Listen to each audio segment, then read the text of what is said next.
UNO Minda group, who's also live with us. Thank you for being with us today, Mr. Minda. What is your first reaction to Union Budget 2026? What has stood out for you? What did you make of the FM's address and the announcements made today in the budget by the Government of India? So, thank you very much. I am not only the chairman of UNO Minda, I am also the president of SOCHM now. Absolutely. And from SOCHM, we have collected, the various suggestions into 5 pillars from all the sector, almost 17 sector, and then there were 40 recommendations. I am very happy to say, out of 40, almost 24 recommendations have been considered and accepted in a manner. And the 5 pillars were Make in India, and for Make in India, which is Atmanirbhar Bharat, we know that we need to continuously reduce our import and increase our export and trade deficit in each sector. And for Make in India, we need ease of doing business in all sector and MSME growth. My earlier colleague was also mentioning that MSME is linked in all sector. And then digitization and sustainability. So to take it on the today budget, in the MSME growth, you have seen the 10,000 outflow, and then the tier 3 cities, which has been focused an outlay of 5,000 crore in tier 2 and 3 cities. Thereby, in tier 2, 3 city, the job creation will be more, and people don't need to come to the rush to the main urban city for the job. For Make in India, the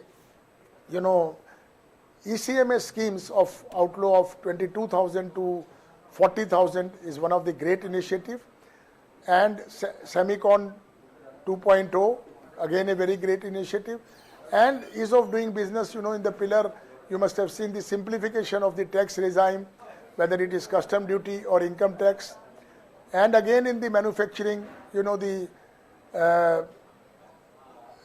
rare earth metal, which is the 5 states where the rare earth, there is an opportunity of localization of raw material. So all these initiatives, I would say, will enhance the economy. There are many more in each sector segments, but this will enhance our economy, boost our economy.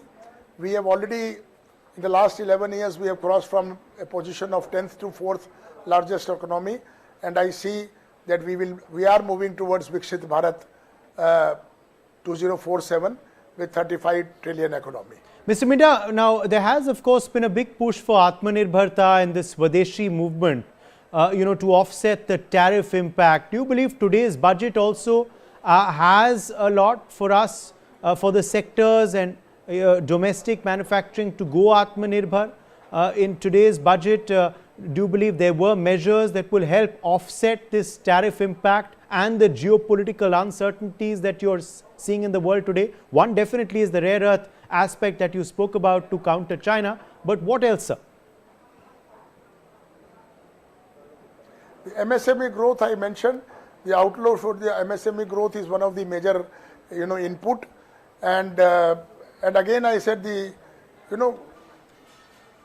we have to reduce our cost. We have to be cost competitive, and our quality had to improve. Our Honorable Prime Minister have also mentioned about quality. As far as the tariff, you can say the tariff regime, we are 61.5% of our GDP come from the domestic demand. Yes, of our dependence on the export is good, and with the FTA coming in, this will open more opportunity for export, as long as we are, cost competitiveness and our productivity and quality continuously to improve. And I would say it is the onus on the entrepreneur and the industrialist also.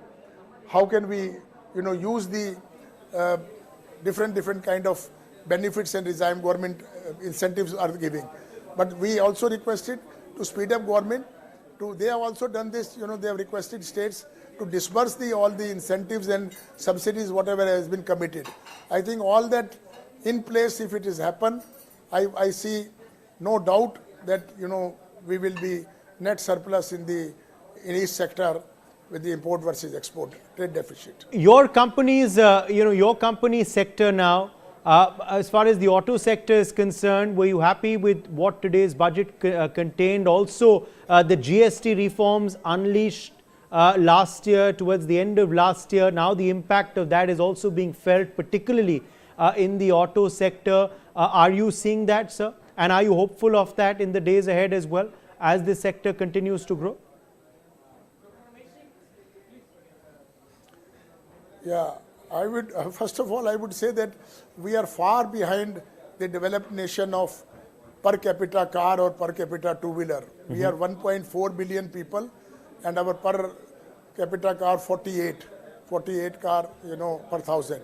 So we have huge opportunity. We are 4 million today and we can easily go to 8 to 10 millions in the years to come. So, and auto segment will grow, whether it is two-wheeler, passenger car and all that. If the consumer will be more, if the more people will get more money in their pocket, either by the tax reduction, government have already done 12 lakhs last year, or by the income. If the industrial growth happens, if all sector growth, common man can increase his earning and then can spend on roti, kapda, makan and vahan, I would say. And then the GST benefit has definitely benefit the rationalization and the reduction of the GST in auto sector has really benefited us and the production is increasing and thereby auto components. Okay, my final question. Yes, please complete. Yeah, there are three announcements which is helping auto industries today. One is that, you have seen the capex reduction, capex duty zero on the lithium-ion battery and the ECMS scheme which I told you. Yes. That will also increase our localization and reduce costs. Yes. And the third one is the Semicon 2.0. Okay. Final question, 30 seconds to you, sir. On the aspect that you mentioned at the start in your role as President SIAM, that the industry's requests and engagement with the government is obviously proving to be fruitful. If your suggestions are being taken on board, does this show that the government is engaged and is actually onboarding suggestions actively of industry as well, which shows a very all-encompassing budget in a way today? Yeah, you are absolutely right. I have been meeting various ministries, various secretariats of different sector, and we have been giving, in one pager, what is our pain area, sector-wise, what is the solution, what is the industry best practices or a benchmarking in the different countries. Yes. And then we are, requesting government by when, target date. It is unusual, but we are requesting. And then we are communicating back to our membership so that the whole cycle, of ease of doing business and, make in India, we can grow together. But government and secretariats answer to your questions is very positive. And the willingness to improve and take it to Viksit Bharat 2047. Nirmal Minda, Chairman Minda, and of course President SIAM, thank you very much for joining us with your analysis of the budget.